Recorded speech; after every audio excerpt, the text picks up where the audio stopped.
Idol, 9 years na ako sa service, mag 10 years na po.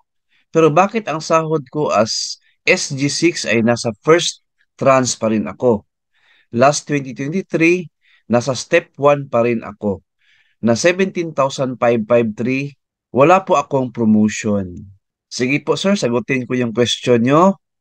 But first, disclaimer, this video content is a personal opinion and a personal answer to questions from our viewers. Right? So sir, ang concern ninyo is job promotion and step increments, right? So unahin natin ang job promotion. Bakit hindi ka pa na-promote? Siguro sir, ask yourself muna, no? Bakit nga ba hindi ka na-promote? Kasi ang job promotion, sir, it involves job performances. Kailangan outstanding po tayo or very satisfactory yung rating natin sa job performance. Importante yan sa job promotion. Second, okay ba yung attendance mo or punctuality going to work? Kasi basis din yan sa job promotion.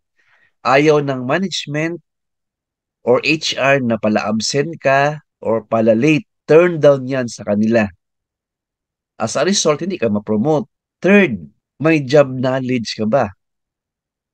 Or alam mo ba yung trabaho mo 100%? Wala ka bang mga palpak? On time ka ba sa submission ng mga report? May initiative ka ba sa work? Proactive ka ba? If not, yan ang problem, sir. Yan ang reason bakit hindi ka na-promote. Fourth, may good relationship ka ba sa mga co-employees mo? Sa mga boss mo? Simply said, respectful ka ba sa kanila? May maganda ka bang attitude towards work and to people, to clients? Importante yan, sir, for job promotion. And lastly, sir, may skills ka ba or other skills na napansin ng management ng HR wherein related sa work? If yes, sir, good for you, sir. Soon you will be promoted. Pero if wala, yan ang problem, sir. Yan ang problem bakit hindi ka na-promote. Alright? So second concern nyo, sir, is yung step increment. Actually, sir, every 3 years po yan, may step increment. If satisfactory ang work performances mo. Again, sir, every 3 years po yan, ang step increment.